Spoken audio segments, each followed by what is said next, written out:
Hello everyone, welcome and thank you for coming back to Listening In, the National Counselling and Psychotherapy Society podcast.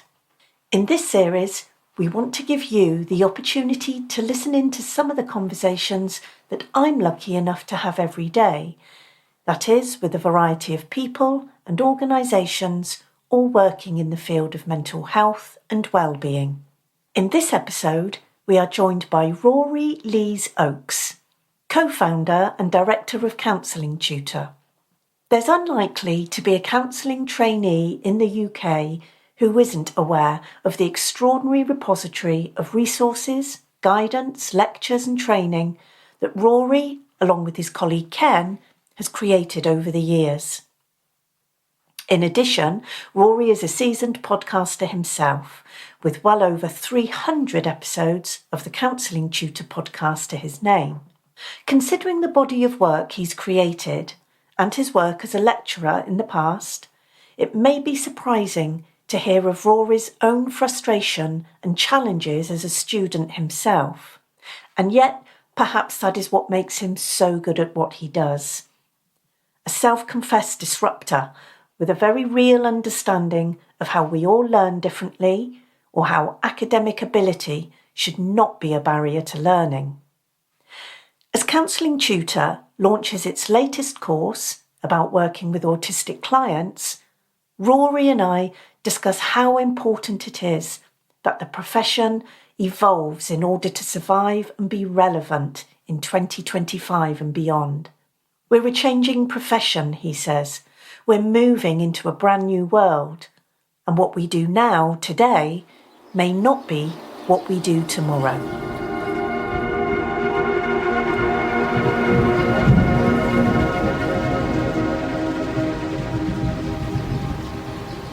I suppose, as I've already alluded to, I think so many people will be familiar with you, will obviously know Counselling Tutor.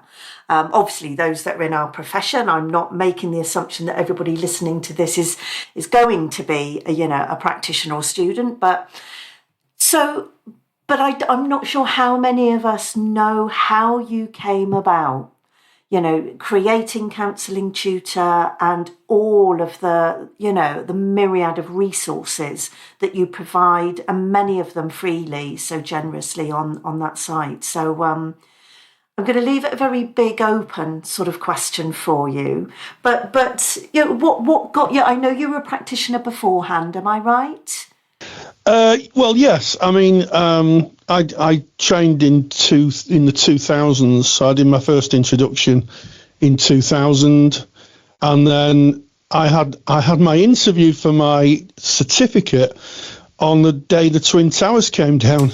Goodness. Yeah, wow. I went in very nervous for my certificate interview, and when I came out, the world had changed, and so had mine, really, because I took a different path. I left my job as a commercial manager for a Fortune 500 company, and took a different path.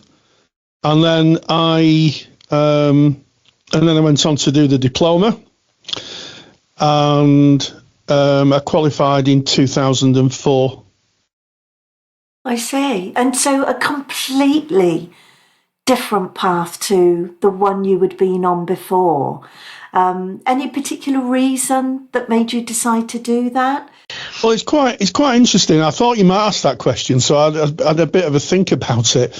I've always been interested in psychology, so I came from a very working class background. My mum was a secretary, my dad was an engineer, and they were quite aspirational people, but they didn't have I would say, a formal background in education. None of them went to university, although my dad studied to be an engineer, and my mother went to secretarial college, as it was called in that time. Mm-hmm. And they believed that education came from books, so they bought me a set of encyclopedias when I was about 11.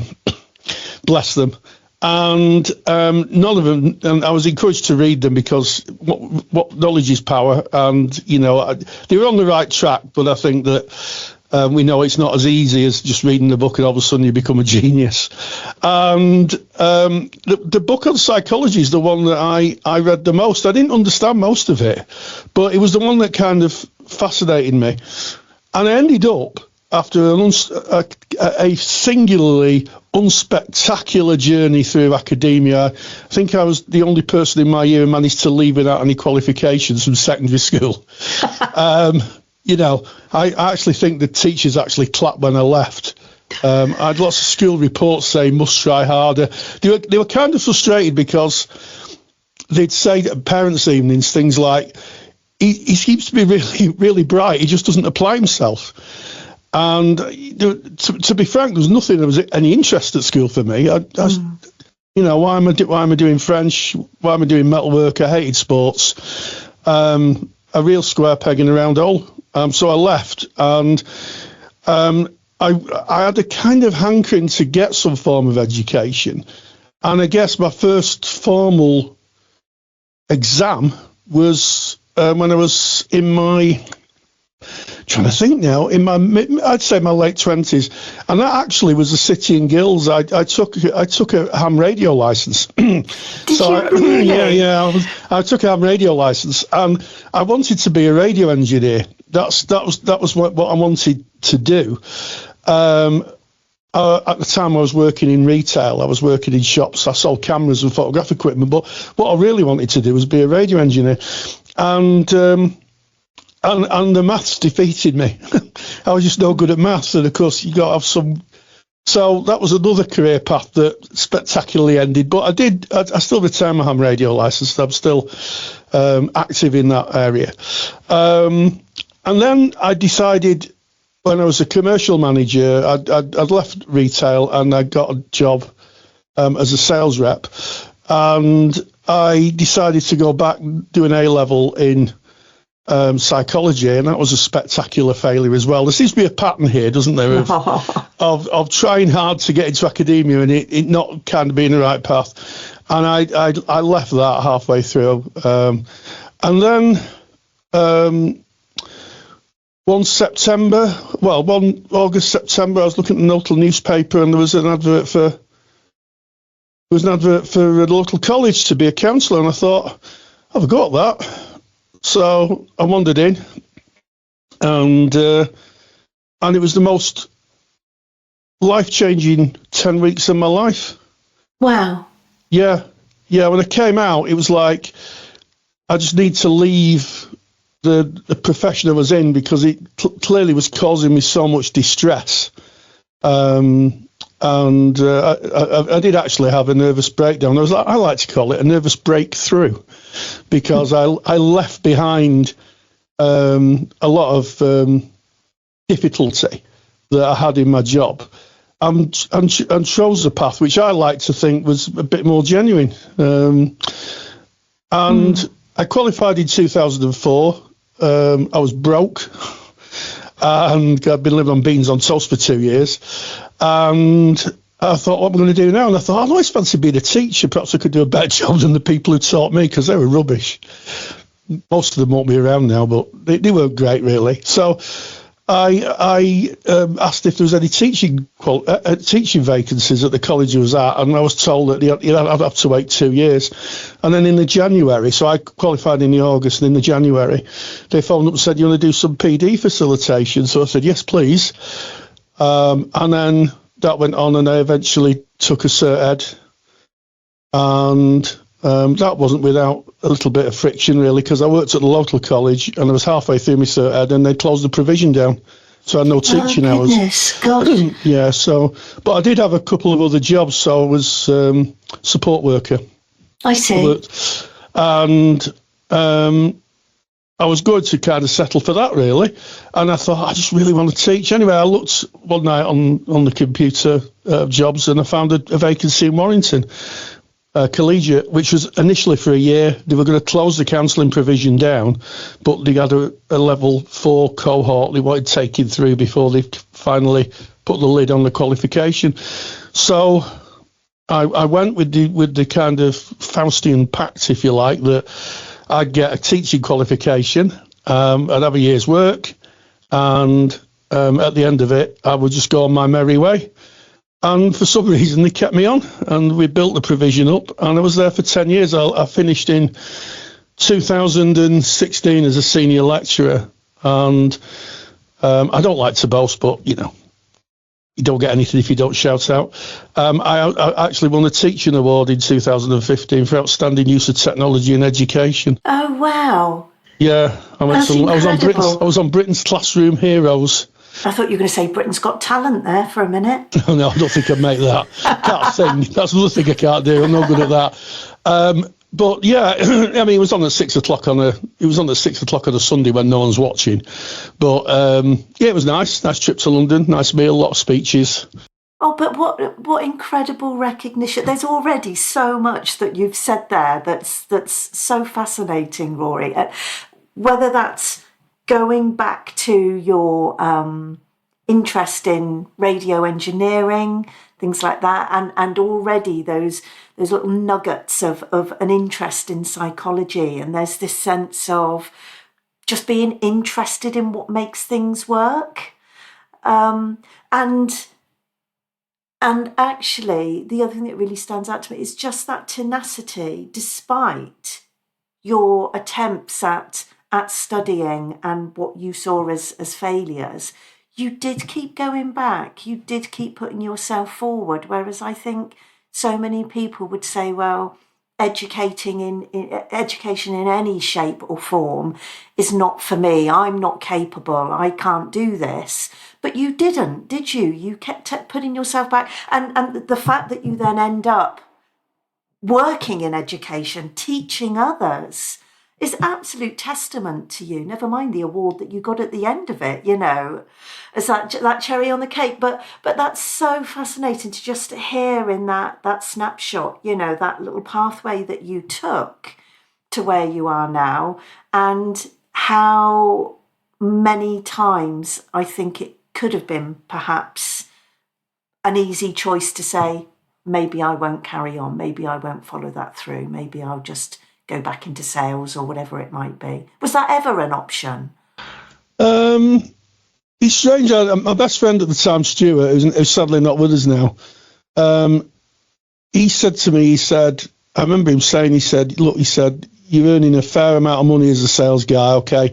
The industry you're in, I sold photograph albums and photographic materials for the analogue age for people who use films. And of course, as soon as digital photography came, all that kind of disappeared, or the volume of it went, and our profession sunsetted. That side of it sunsetted. A new sunrise came with digital cameras. But my friend Stuart said, I should have stuck with sales. He said, you're working in a shop, you're eating beans on toast 3 nights a week,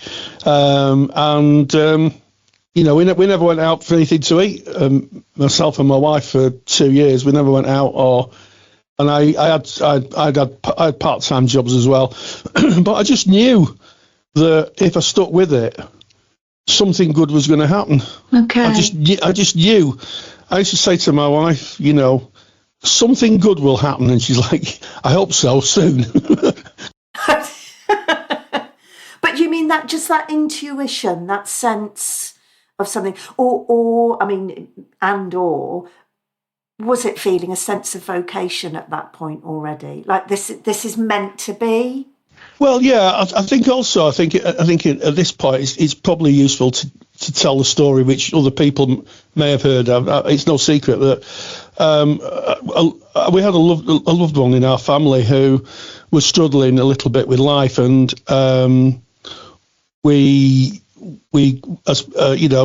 myself and my wife, it was my daughter, that's no secret either, and we tried to find help for her, and we discovered just how tough that was.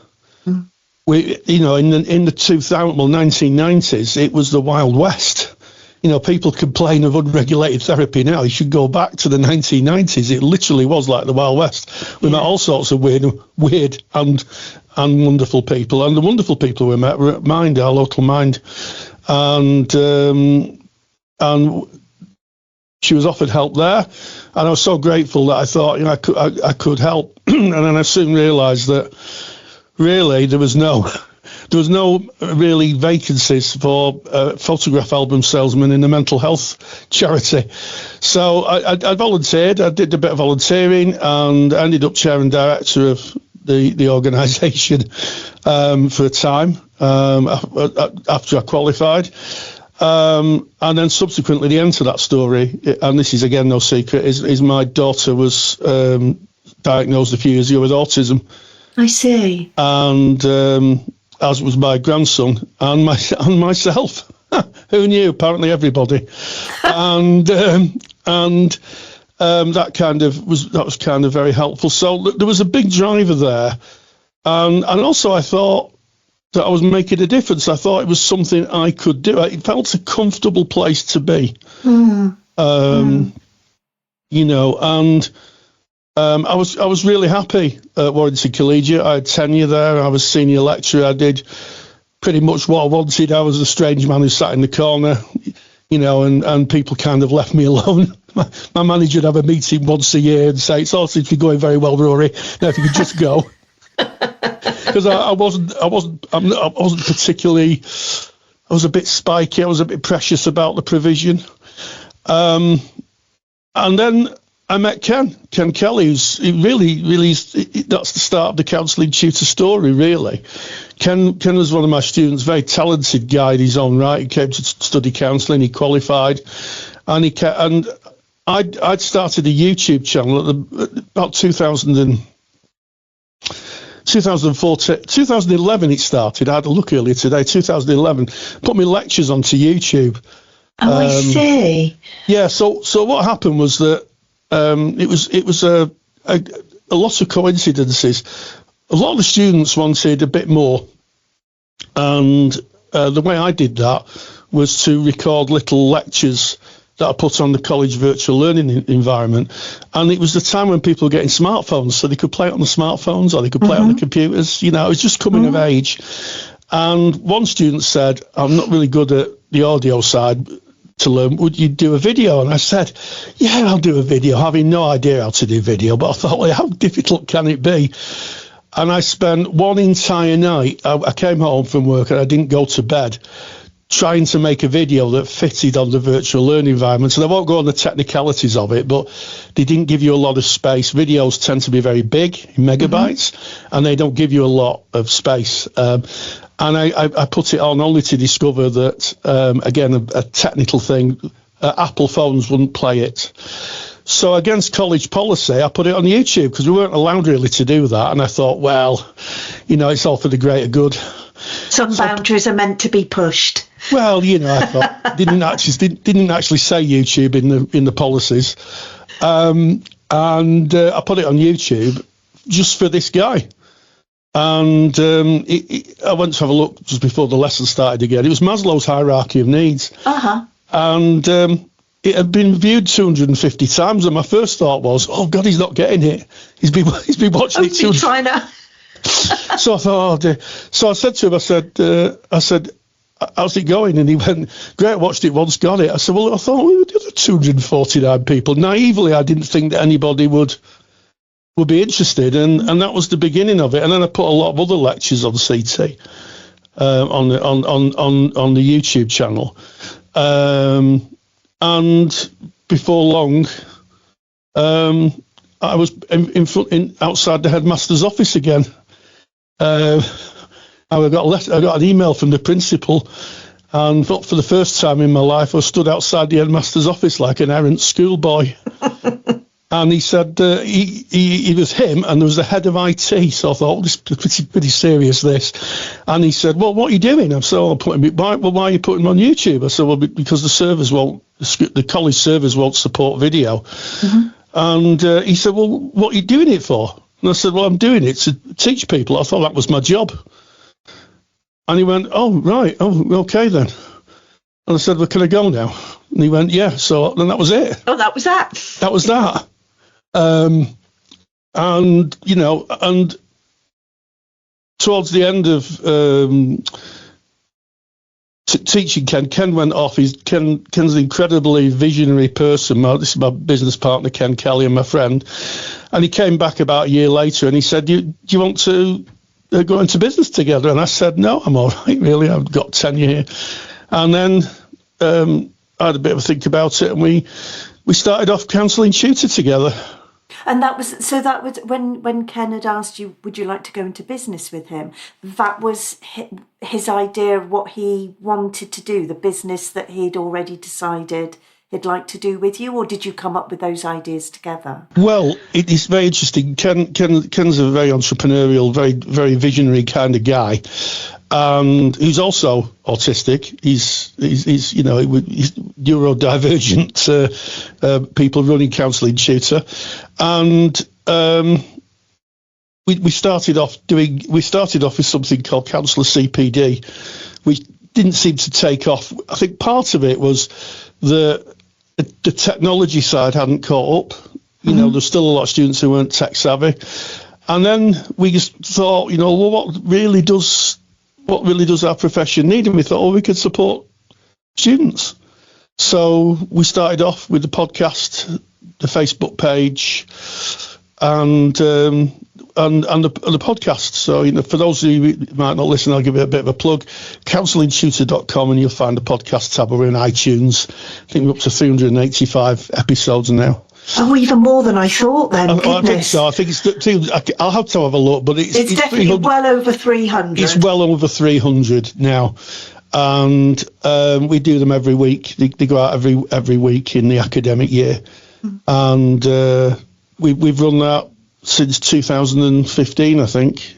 In terms of your ethos behind it, your personal ethos behind it, never mind, obviously, it being a business with Ken, is there anything about that? I suppose it's a bit of a lazy sort of connection that I'm making here, but is there anything about your own experiences, past experiences of learning, and how difficult you found that back in our day, that sort of typical way that we would be taught, and trying to offer other ways to help people learn, understanding there are other ways that learning can be?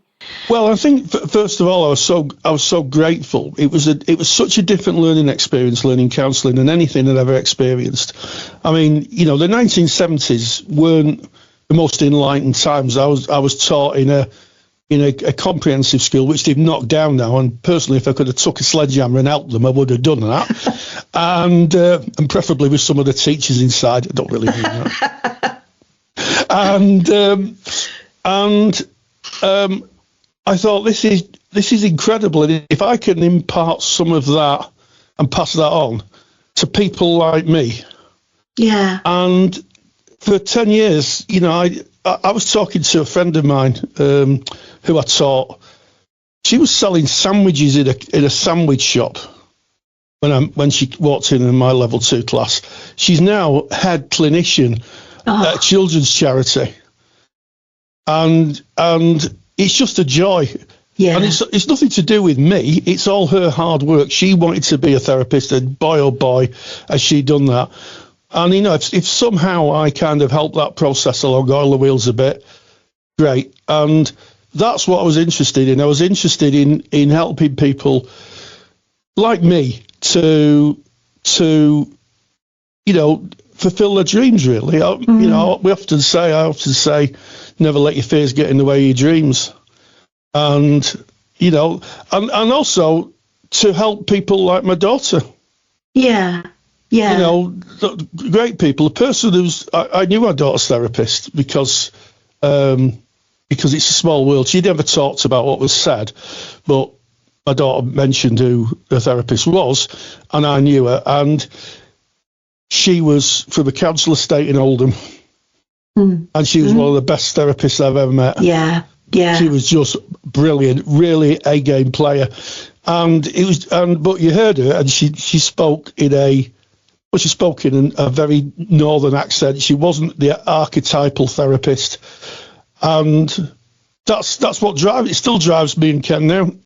Well, it's what we say, isn't it? That it's not just, especially those conversations that held around regulation, for example, which, I know in many ways that's for another day, but just what you're saying in terms of, great counsellors, there's all this creativity and intuition and, empathy that's part of our skill set and part of what makes that great therapeutic alliance. It isn't just the academia, it isn't just the theory.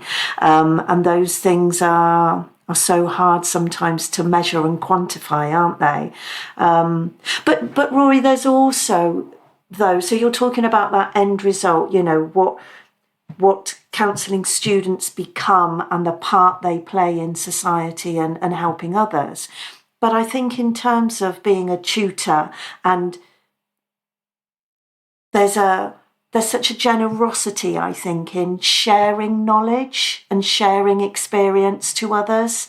Again, I'm sure there are people in our society that once they've found the key to something or understood something, want to keep that for themselves. And I think those that then choose to share that so widely, whether in a classroom or online or through podcasts, whatever that might be, there's a real generosity there that I think somebody like you or Ken are really displaying in what you do. Thank you very much. Thank you very much. I mean, it doesn't help that I was out last night having a meal with my wife and making up for the times we had beans on toast. Beans on toast, yeah. And we got chatting to another couple, and he asked me a question. It was just a benign question about why a child was upset because a snowman came on the TV. And I had to audit myself because I could have taught them all about attachment and all that kind of stuff. And, one of the things I've had to realise through the years is that my passion, and I guess, in the autistic world, we'd talk about that as a special interest, but it's not everybody's special interest. I could talk about it all day to anybody, but I have to realise that a lot of people are interested. And that's been a bit of a hard lesson. So I tend now, my wife kicks my shin, so I know I had to stop. It's like my volume control, gives me a dig under the table. It's like, I have to stop now. But I have a bit of a difficulty not being evangelical about what I know. That's the phrase I'd use. What is it they say? Know your audience, don't they? I think. Yeah.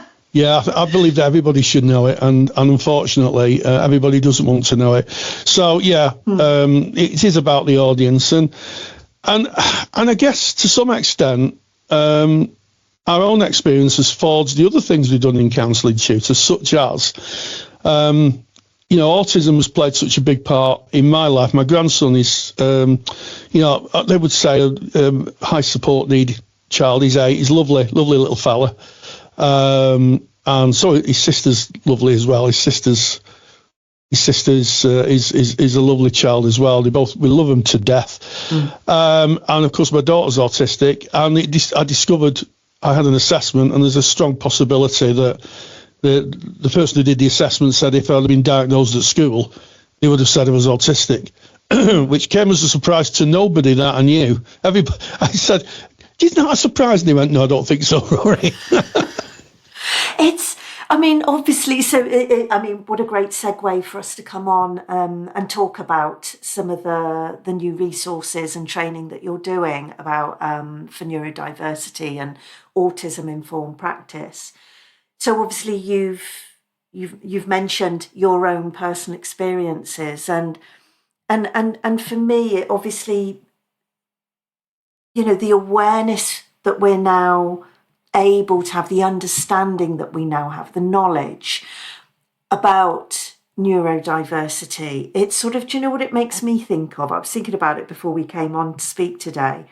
When you watch a film and then there's a big twist at the end, and so your brain has to go all the way back to the beginning again and just remember that film and reprocess that film with that last nugget of information put within it and watch it through that lens and that perspective. And for me, it makes me think of over the years, whether that's friends, family members, whether that's clients that I've had in the past, before neurodiversity was even a word, or autism or ADHD and these terms that we know now and necessarily know. I look back and I think, my goodness, how much of the work we did, which I still hope would have been beneficial and helpful, and I'm sure it was, but you put it in that very different context, with neurodiversity, and you think, my goodness, how much I missed in those clients, or how much they didn't understand of themselves, what gaps, massive gaps there would have been. So what about you? Is it just your personal experience that's brought you on to creating this course, or? Yeah, I mean, I think that John Sheehan, who was very famously a student of Carl Rogers, probably the last great exponent of person-centered therapy in the States. He died in 2003, and he famously wrote in his principles that all theory is autobiographical. And I think that John Sleeton's 7 principles, that's one of them. And the other one was do what you want, but call it what it is. Resonated with me. I carried his principles around with me for years. I still have them to hand because they're kind of 7 elements of truthful practice. What drove us to it was that we were realising from emails and conversations that this was an area that was missed in training, along with trauma, I have to say. But this is an area that's missed in first trainings. And it's essential that people understand it. The neurodivergent community is an emerging community. And it's emerging out of people finding voices, but also the fact that the psychiatric community is having to very quickly reassess things like borderline personality disorder, which I read recently in an article in the BACP. There's an article published, a piece of research. They were saying that more women are diagnosed with borderline personality disorder than men. And here's the thing. Women are harder to, autism in women is harder to pick up than it is in men, because all the research has been done on men. So it's no surprise. And, there's a sense of urgency in producing this course to fill that gap. Because as you rightly say, looking back, I'm the same. I look back and I think, we should have known that. Yeah. We should have not. But you can't live in the past. You can't live in the past anyway. There's no future living in the past. But you just realise just how many gaps there are that need to fill. And neurodivergence is one of them. And people need support. So we built a course, and we made it low cost. It's lower cost, to try and get as many people to engage with it as possible, so they can help clients. They can help neurodivergent clients. And we just ran the first one, and the feedback's good. There's a few things we need to tune up on it, and I dare say I'm on leave at the moment, but when I get back from leave, I'm sure that I'll be tinkering around in the engine and tuning it up, and and it's important. It's pressing. It's important. Everything we do in Counselling Tutor, from myself and Ken, I can speak for Ken here, I think, it's about unmet need. And if we can fill that unmet need, whether it was the online and telephone counselling course we created during the COVID lockdown to help practitioners move their practices online, to the trauma-informed course we built, to the supervision course, to the autism course, it's to fill an unmet need. Yeah. I love that word urgency that you used. It does feel like that. And you're right. I think perhaps training and counselling courses aren't maybe, of course, this isn't, well, it is a sweeping statement, but I'm sure there are exceptions. I don't always think it catches up quickly enough with embedding, like you say, whether that's trauma, whether that's better education about suicide and suicide prevention, and whether that's things now, neurodivergence and those aspects of the world around us, that we're having to reframe everything we look at in our work now, aren't we? As we said a moment ago, through those different lenses. So So what might somebody find? So is the course actually launched yet? Is it available now? Yeah, I mean, the course is available now. Okay. We've just launched. We run them through what we call an alpha and beta test. So we run a small cohort through the first one, and then get the feedback, and then we go under the bonnet and tune it up. And we're going to run a beta in January of 2025, and after that, once it's tuned up, we'll launch it officially. But yeah, and it's done in the education side of it is slightly a newer idea in education. So we have one day of teaching, and then the rest is done through a series of videos that I made and voiced. So if you don't like my voice, it's probably not for you. And also we have a learning community. So some modern education pedagogies, that's a posh word, isn't it? How you teach, is about community learning. So we have a dedicated community, online community, that's not in a social media group. Mm-hmm. So it's a platform that's secure, that's GDPR compliant, and that people could go in and share their ideas and start the conversations, and we have facilitators within that group. So it really is a new way of learning. And one of the things that I've seen as an educator over the last few years is traditional ways of teaching now are becoming, I think they've had the day. I think there's some things you can take away, but we live that the students are more tech savvy. They expect technology in education now. They expect to be able to reference materials again. So the idea of the video is they could keep coming back. The course is open forever, so people could keep coming back, logging in, and we also tell people if we've had any additions. So the course never ends. We just keep adding resources. It's like a living document. It's a living document. It's a living resource. Yeah. And, we can mail out or communicate and say, look, we've updated this, we've updated that. Certainly a neurodivergence, because as I was writing the course, I started in April of 24 doing the research, and that was about a month of just conversations, looking at papers, trying to get a sense of what the learning point should be for a practitioner, and I had a lot of consultations with some very talented people who gave me a lot of pointers on that. But it became clear that even as I was writing it, some of it was going out of date because there's new research coming. So we've had to put a disclaimer in saying it may be that as this is an emerging community, we may very well be reviewing things, and you should come back and we will update it as we go, because it is continuing. It's in flux is the word I'd use. In flux. It really is. I think it's it's exciting as well, isn't it, when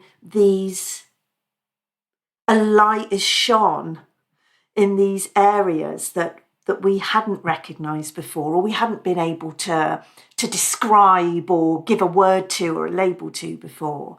And then it's about just finding out where we sit with it, isn't it? We pull in all that information, we share all that information, and then more comes in and just adds to it. And I think there's a lot in our world at the moment. It's funny, you talked about the Twin Towers, didn't you, when you said you went for your very first interview? And there's something going on, I think, at the moment where so many different aspects of human experience are becoming named and recognised.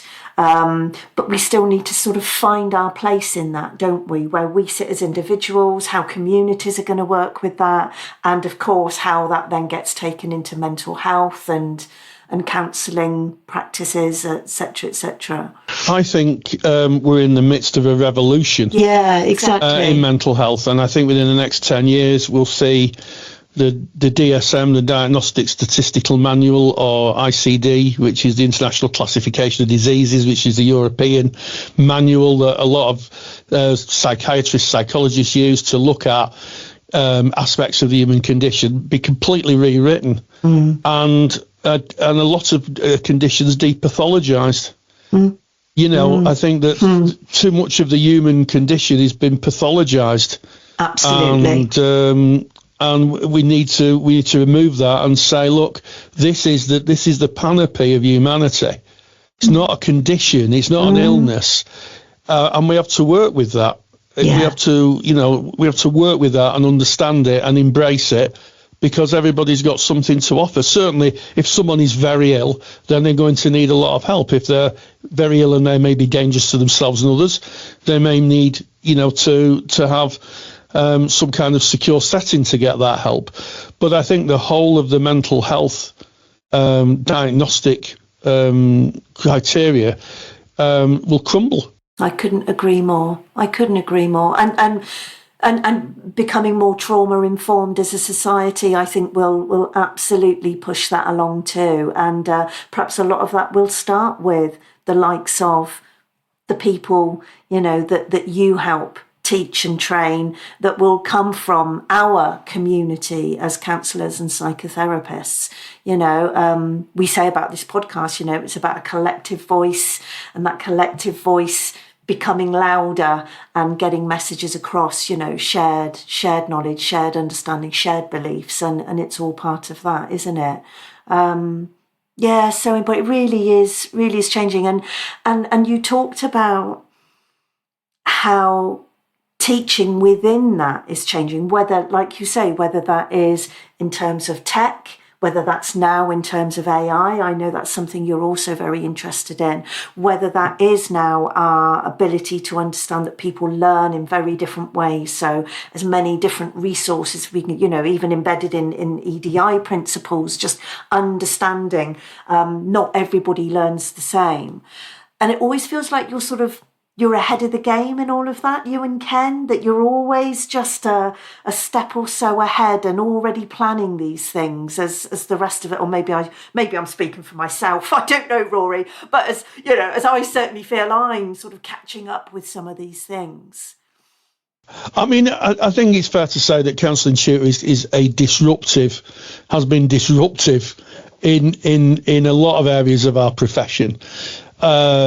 And we don't make any apologies for that. I think some of our profession needed to be disrupted. Yeah. And when I taught, I was very disruptive. I know that, I was outside the headmaster's office more times as a teacher than I was when I was at school. And I have to tell you, I was outside the headmaster's office a lot when I was at school. And, I kind of myself have a belief that, we teach the people of tomorrow. Carl Rogers alluded to it in his book, A Way of Being, which is his final book. It was his final book on therapy. I think there was a teaching book that came out after that. Came out in 85, I think. He died in 87. So he talked about the people of tomorrow. He knew it wasn't static. He knew that humanity wasn't static. And what he was saying was, what will the people of tomorrow want? How will you adapt your practices? And he threw the gauntlet down. Yeah. He threw the gauntlet down. He said, this is down to you. Not only as person-centered practitioners, but any practitioner to think, how do we adapt to society? And I think EDI is a really good conversation to have. I'm having conversations with colleagues about EDI, how we look at it and how we reframe it, not just as an add-on module in a counselling course, to how we kind of display that sensibility within the entire arc of practice, living and education. So I think it's an exciting time to train as a therapist in that we're a changing profession. We're a changing profession. When I started in the 2000s, my tutor referred to it as an emerging profession. We're emerging like some sort of flower blooming. I think that flower's bloomed, but I think that now that it needs to be cultivated and shared So we got one plant, we need hundreds of plants shining and bringing happiness to the world. So yeah, we're changing profession, and I think that, you know, what we do now today may not be what we do tomorrow. There's a whole future out there that's going to be. For sure. You know, we could talk about AI. That's probably for a different conversation, but we're going to be moving into a brand new world in the next 10 years. Yeah. Brand new world, a world we couldn't even imagine. And as we know, we're already seeing that, you know, and many of us may be desperately trying to put the brakes on it. But, you know, it's I'm mixing my metaphors now, but I was just going to say, but the horse has already bolted. That's nothing to do with putting brakes on, I know. But but it's there, it's with us, and it's about just making sure that we can harness that for better and for the good of our profession and for the people that... Got to lean into it. It's an exciting ride. Yeah, you know, I'm still excited about the profession and what I do as when I started as a student. You know, I get up every morning and I go, I can't believe that I'm kind of doing this. You know, it's like, oh, wow. You know, I'm still excited about it, but I'm more excited about the directionality, and also I'm very excited about people who are coming into the profession. You know, we're seeing now people taking their master's degrees as a first qualification, as opposed to later life. We're seeing a lot of younger people coming straight out of college, going into training. They're whole new people with a whole new eye on the world. Yeah, and they're the future. You know, I was giving a guest lecture to a group of students, and I said, "You're the future. Yeah. You are the future of the profession." You know, but long after I've gone, or I'm sitting in the tea room drinking tea all day, which sounds great, doesn't it? I could do that all day. You'll be forging the profession. You're the guardians and the custodians of it. There's people who are going to shape it. So it's really exciting. And of course, professional bodies such as yourself are the people who are going to coalesce that, who are going to give a voice to it and help provide the shape. So kudos to the NCPS. Well, it's all of us, isn't it? We're all playing a little part in that picture moving forwards. I know we don't have much time left, so just to come back first and foremost to the autism course. Obviously, I know I say this every recording that we do.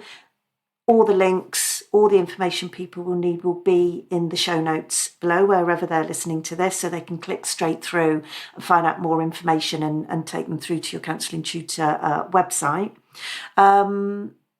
Anything else about the course that you'd like to... Not really. If you want to know, if you're a student and you want a load of free resources, go to counsellingtutor.com. You know, there's piles of free information on there, and that's growing. We're in the process of adding more articles and more areas of interest, well-researched articles on all aspects of counselling. And we do offer, obviously, a paid resource if people want to join our libraries or join our courses. But if you want to listen to the podcast, want to listen to it, look at our courses, counsellingtutor.com, and it's all there. You just navigate to it and you'll find all of that. And there's a lot of it. Yeah, in an unashamed plug. No, it's what this is all about. It's absolutely. Tea bags are expensive nowadays, and I need to keep my tea bags up. What else, Rory? Looking ahead, is there anything else? Any other projects you and Ken have got coming up for 2025, or? Well, we're always kind of thinking about stuff. Historically, we've never revealed what we're thinking about in advance. Because some of it we think about and we think, well, probably wouldn't work, or the logistics of it. But I think you'll find that there's quite enough there to be going on with on the website. I think there's quite enough to be going on with, but keep an eye. Yeah, absolutely. And your podcast will continue as always. That seems like something that just rolls on and. Yes, I mean, the podcast goes out every week during the academic year. So we start first week in September and we drop the last recording in end of June. I see. And that goes through every year. So, and we're always looking for interesting podcast guests. So if there's anybody listening who's got an interest, a speciality, Rory at counsellingtutor.com. drop me an email. And we're always looking for really interesting interviews, people who are moving the profession forward. We've had some fantastic guests. Well, listen, I mean, what a perfect note to end on. It's been such a pleasure, and thank you. I mean, you are not only just brilliant at what you do and generous in what you give back to the profession, but I have to say, Rory, you're just such a brilliant, lovely, decent guy as well, and that always helps, doesn't it? Thank you very much. And I have to give a call out.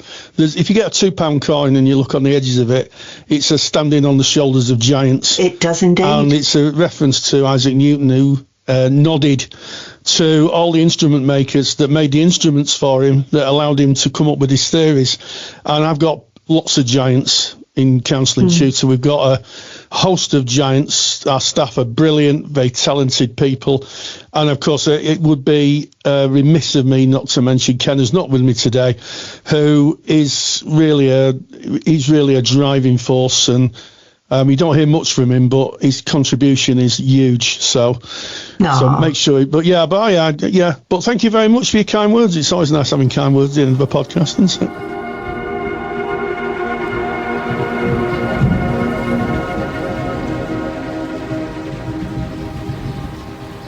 Thank you to Rory for joining me today, and thank you for listening in. If you would like to delve into the vast Counselling Tutor library or discover more about Rory and Ken's new autism-informed course, all the information and links you'll need are in the show notes below. This podcast is brought to you by the National Counselling and Psychotherapy Society, a professional home for counsellors, psychotherapists, and over 120 wellbeing organisations across the UK. Autonomy, diversity, creativity and community are at the heart of what we do. We are creating a positive space for conversations with people who share common beliefs and goals, because together our voice is louder. If you would like to know more about the NCPS, please visit www.ncps.com for more information. Please remember to follow and subscribe so you're always part of the conversation.